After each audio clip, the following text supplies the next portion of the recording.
You might have clicked on this video because every time you think of doing something substantial, your mortality comes in your way. You wonder, what's the point of trying so hard, building something, creating something, if I'm gonna die anyway? And for whom am I gonna do all this work? All the people that might benefit from my work will die anyway. So why do anything? A lot of people go through this phase. The sun is beautiful, slightly strong right now. I'm coming from a hike and it's beautiful. You might be right, but that's just a perspective. Because that's a very depressing perspective. What a depressing way of living. That because we all die, what's the point of doing anything? You know? So what I'm going to do is I'm going to offer you 3-4 different perspectives. And towards the end, I'm also going to tell you a personal story of mine with this theme. Because this has been a theme of my life as well. And then I will leave it for you, what you make out of it. Okay, so let's go. The first perspective is, let's imagine that we don't die. Let's imagine nobody ever dies. Wouldn't you use the same logic and say, why do anything if you're all immortal? Why do anything if nothing really ends? Right? Wouldn't you use the same logic? Please, this is not going to be like a quick consuming content. It never is on this channel. So I invite you to slow down, walk with me, enjoy the scenery as much as you can with me, and listen to it. What's the point of hopping from content to content without internalizing anything? So let's reflect on it together, and wherever you feel the need to, pause. You have all the control on me right now. You can pause and resume when you're ready. So, wouldn't you use the same logic? Why do anything? And if you are a procrastinator, and who isn't, and you procrastinate things for tomorrow or the next week or the next year, imagine the level of procrastination you will do when you know that you can do something 1,000 years later. Why do anything in a hurry, right? Mortality is not a curse. It's a gift. It is what gives meaning and purpose to your life. Otherwise, you would do nothing. It's because you know that you die, you take any interest in anything. If you observe, you know, the light shining through the trees, you know that there will be only a number of times that you can experience this. The human form will disintegrate. The human experience will end. So you cherish it, you enjoy it. If you watch your children growing, you really enjoy every single activity. Parents are almost obsessed about their children, taking pictures, videos, talking about their children all the time with their friends. That's why people with kids only make friends with people with kids, because other people cannot tolerate it all the time. But you see the logic behind it. Why would they not enjoy it? Because it changes. They know it's only for the short time. They're gonna grow up so fast, so they want to cherish it, they want to enjoy it. If you love your lover's body and you focus on every detail of her body or his body, how the nails are, how the curve on the elbow is, and how every single detail you imagine and cherish, is because you know her body or his body is gonna change. They won't look the same anymore. So you want to soak in as much as you can of their form. So mortality, it gives flavor to life. It doesn't take away from it. But that's just one perspective. Another perspective is, you say, why do anything if we all die anyway, right? Do here implies work. Why work? Why do any work if you're gonna die? But do you say, why watch Netflix because we all die? Why just scroll all the time because we all die? We don't say that, right? So why do you say this for work? Because your relationship with work is something of a dread, something that puts you down, sucks your energy, and you find no meaning in it. So perhaps the point is not why do anything if we all die. Point is, what is my relationship with work, and can I improve it? Can I change it? When you love something or someone, that's a means, that's an end. You don't think, what will I get out of it, out of loving this person? The very act of loving itself is the means and is the end. You do it for the sake of love. That's it. You don't want anything else. You're fully present. When you play for the sake of playing, not so what you get from the play. Are you following me? Are you following the view? Beautiful, mystical Himalayan mountains. When you dance freely, openly, not because so that you will get something. And if you can cultivate the same relationship with work, you will see that the work will have the same flavor as play, love, and dance. And it can happen. Think of this. Every religion, Hinduism, Islam, Christianity, even the atheistic philosophers, everybody advises us, tells us to work for the sake of work, not be attached to its result. Although some modern business influencers are always telling you, be result oriented. But you will be wise to think about this as well. Of course, don't believe them or don't believe me, but do introspect on your own. Is that the result is not in your hand. If I come from home on my motorbike for this hike, then anything could happen to stop me. It's not like I intended to do it and I did it. My bike could puncture, I could fall, I could feel sick, my phone could die or just freeze for no reason suddenly. But none of this happened. But none of this was really in my hand. It could happen, it can happen. So if I take it as a failure on my part, then I'm doomed because I'm only result oriented. I would rather be action oriented. I would rather be intention oriented. Is that I do my work, I do what needs to be done, and I leave the result for whatever. If it has to be favorable, it's okay. If it doesn't have to be favorable, that's okay too. And the second thing is that even if you get the result you won't be satisfied with it. You will want to chase another thing and then get that thing and get bored of it and then want another thing as well. So why not enjoy the thing itself rather than really basing everything, your self-worth, your measure of success and life's achievements on results? Why not work becomes its own mean, its own end? But I'm gonna give you another perspective. You can pause, reflect whenever you want, but don't leave. Stay until the end and think about it. At this almost 8-minute mark, I would like to know who is still staying. Let me know in the comments.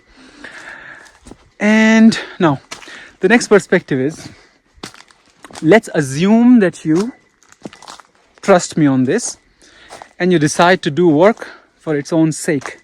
You're not working now because you will get something out of it.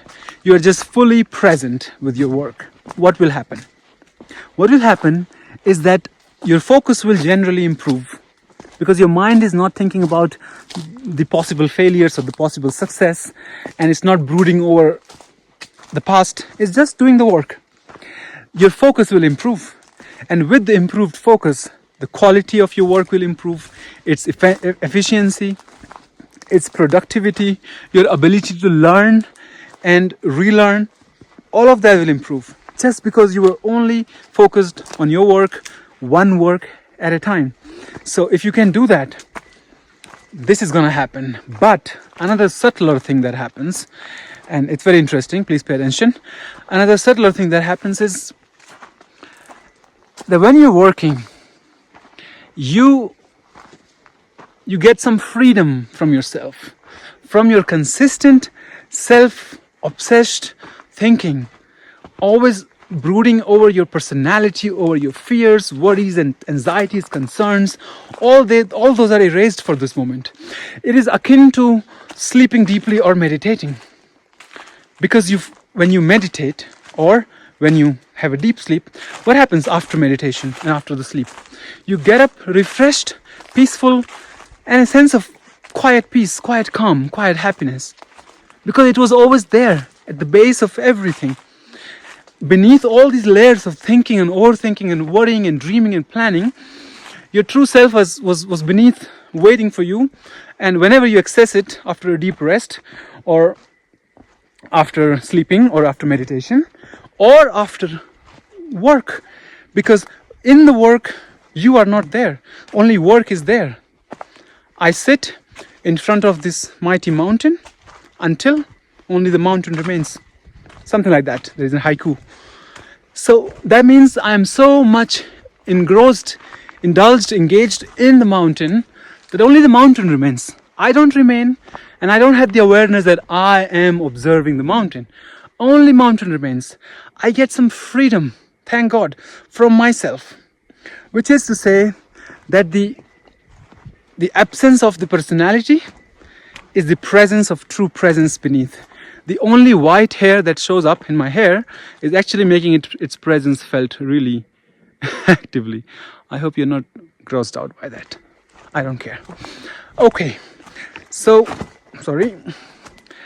that means not only that your work quality improves, your focus improves, and all that improves, you also get peaceful and happy because you got like some time off from your consistent thinking. So work can do that for you. Try it. It can do. Of course, you've tried. You've gone into the flow state so many times, but you just don't give it enough importance, perhaps, and that's why you keep coming back to the habits of worrying and overthinking, and also indulging into that is like an addiction. You love it, even though it hurts you. It's a toxic relationship we have with all this. Okay, moving on. Now it's time for me to tell you the story of my life. I was in my 20s when I really deeply realized my mortality of my human form, that the human experience will end. Of course, you see your relatives or friends or somebody dying. Even as a young person, some deaths happen around you, but it doesn't necessarily hit really deeply until a point. This could be any point for anybody. For me, it was somewhere around my 20s, early 20s, that I realized, oh shit, I'm gonna die. This body's gonna end. How do I want to live? And I had this weird intuition that I'm gonna die soon, that I won't see my 30s. I will join the 27 club without being famous, because as a young person, who doesn't want to be famous? So I was like, famous or not, I will definitely die around my 27. And so then how do I live if I'm gonna die so soon? I realized that I just have to live for today. I just live as if I'm gonna die tomorrow. And that's what I did.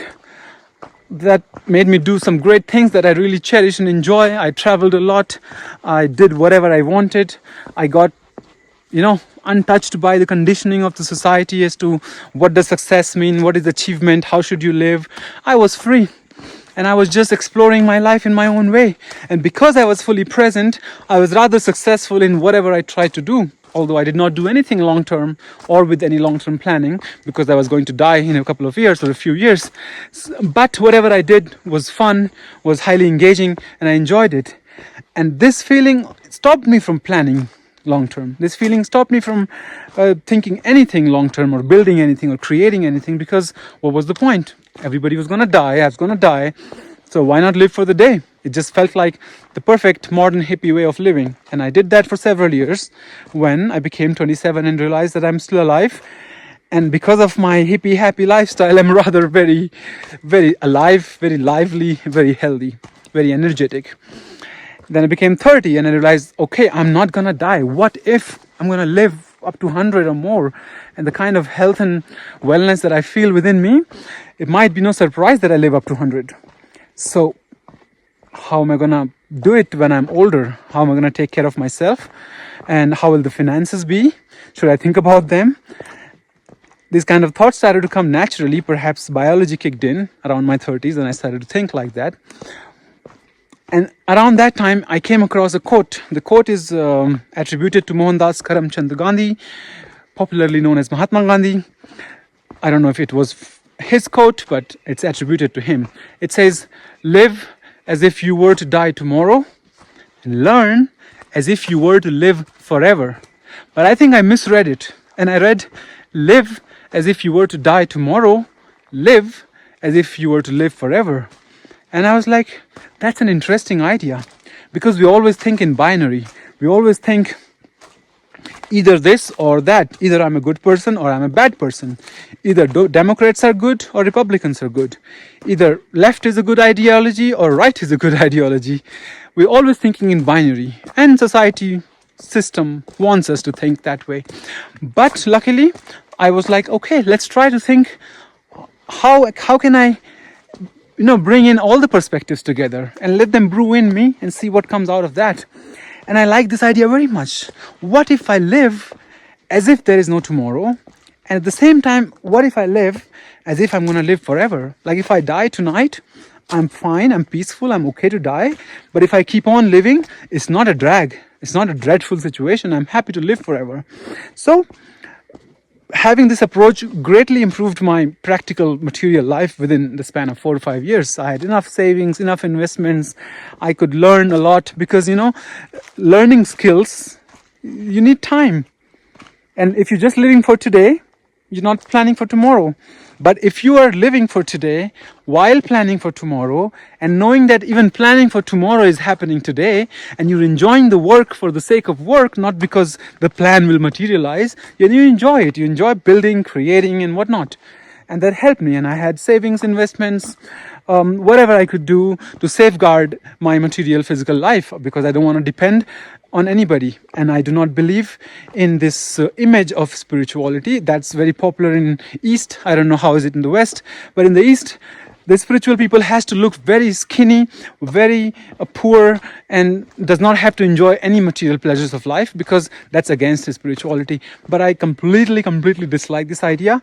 And although I don't really enjoy listening to Sadhguru anymore, maybe in the beginning I did, I like this very much in him, that he lives and he promotes enjoying life fully, because life is to be lived, life is to be enjoyed as well, mindfully, consciously, sustainably, but definitely you don't need to hide and live in a corner somewhere, So yeah, let's not sit, let's just continue. So this approach helped me, and I could do both. I could live for now, which I still do, and I still can think and plan. Like this YouTube wouldn't have happened. None of this would happen if I won't think like, okay, let's build something that can impact more people. So what if we're gonna all die? We will create the energy, we'll leave the energy here, and the energy will continue.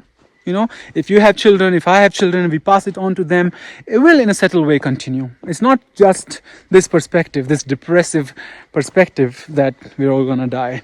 But it happens. This nihilistic state comes to everybody's life, and people like me can only tell you that it's a phase. Don't think of it as a conclusion. This phase will end, and all you can do is listen to me and let it brew in you.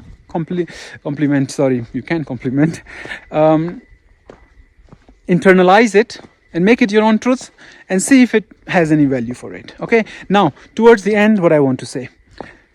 A few things. Number one, that this whole conflict, this whole theme of today's topic comes in our lives because of our ego creating a sense of separation between me and life. Everything is going on wrong with me, but all is like this in life. Everything is going on wrong with life, but everything is good with me. It's always like me versus life, this kind of division that ego creates, and fights, frictions it creates.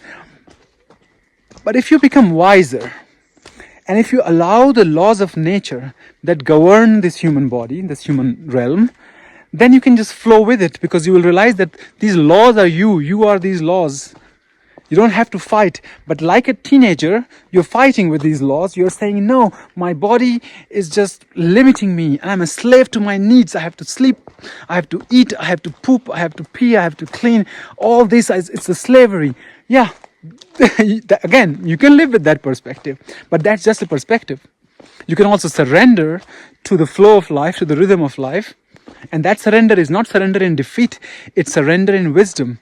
It's surrender in understanding that you don't have to live like it's separate. You can just, be matured and just go with the flow. Enjoy the flow. Some people say only dead fish go with the flow. The fish that is alive goes in all the other flows. But when you realize that you are the fish, you are the water, you are the flow, then you can just flow. Wherever you go, even friction is a flow. Everything will feel like a flow because you're not resisting. Resistance breaks the flow. not necessarily swimming against the current. It's the resistance. When you swim against the current, enjoy it. When you go with the current, enjoy it. Then you're always in the flow. So that now let me bring Nietzsche here. I'm going to end it soon. Thank you for staying until now. I'm going to bring Nietzsche here. I think it was Nietzsche who said, man finds meaning in picking a stone from one place and placing it in another. It fell right in front of me where I picked it from. Humans find this strange pleasure in just picking up a boulder from here, placing it on the other side.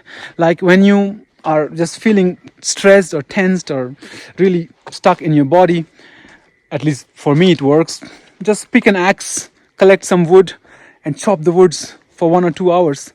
And you see that everything just calms down, everything resettles, because somehow something was released, some purpose, some meaning was gained by just picking the rock from one place, putting it in another.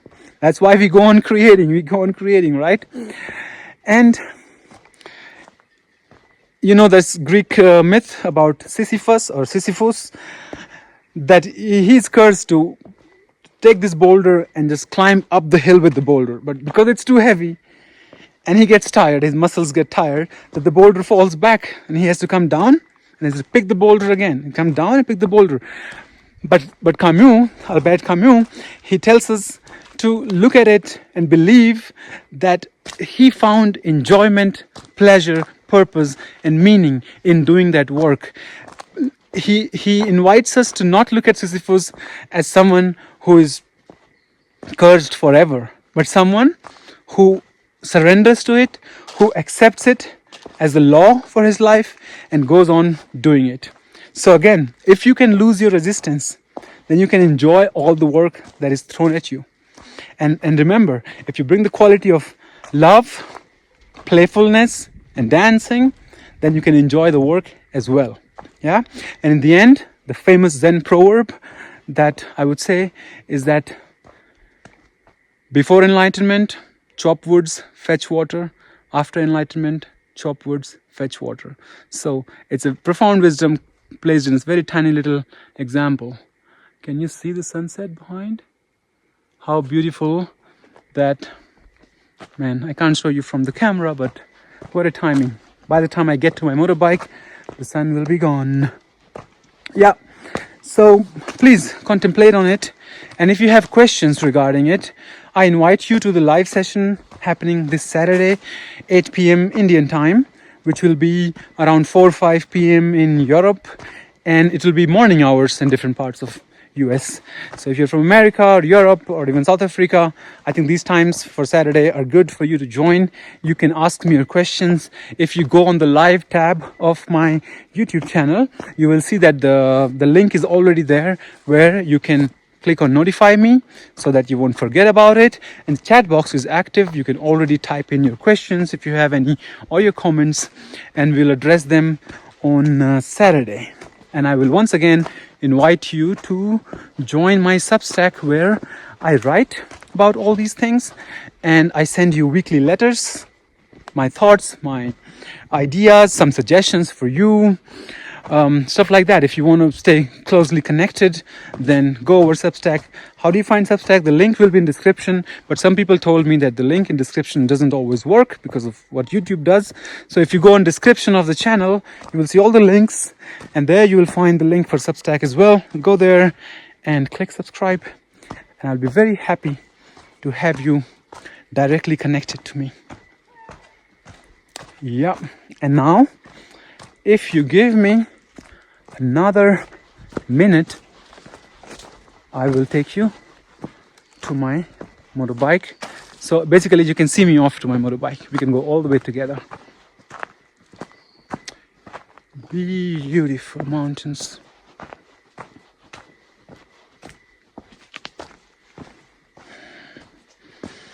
I was speaking to a friend today, an old friend from Romania. We spoke after a year or so. And her life and my life are vastly different. She's extremely busy and occupied with family affairs.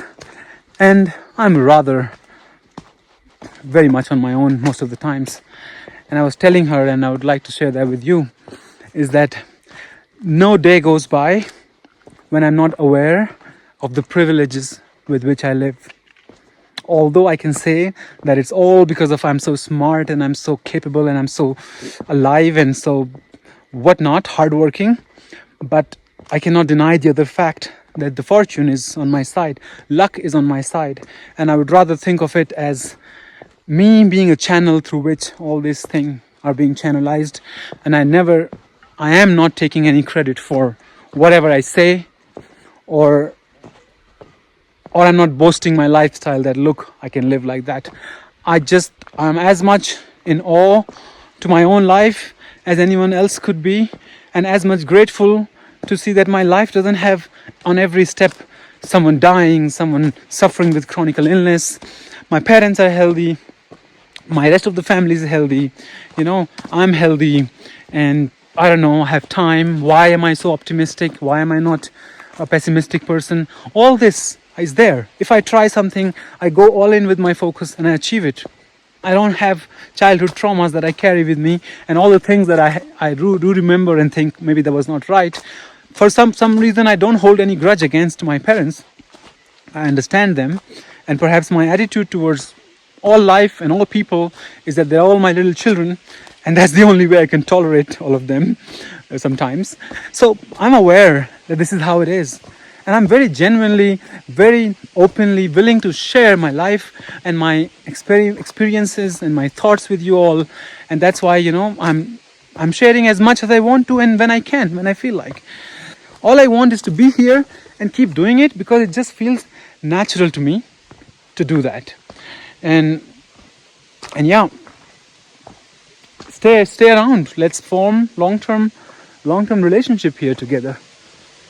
All right, we have arrived. Now a beautiful off-roading for around 3 kilometers, but in half an hour I should be home. Thank you for being here today.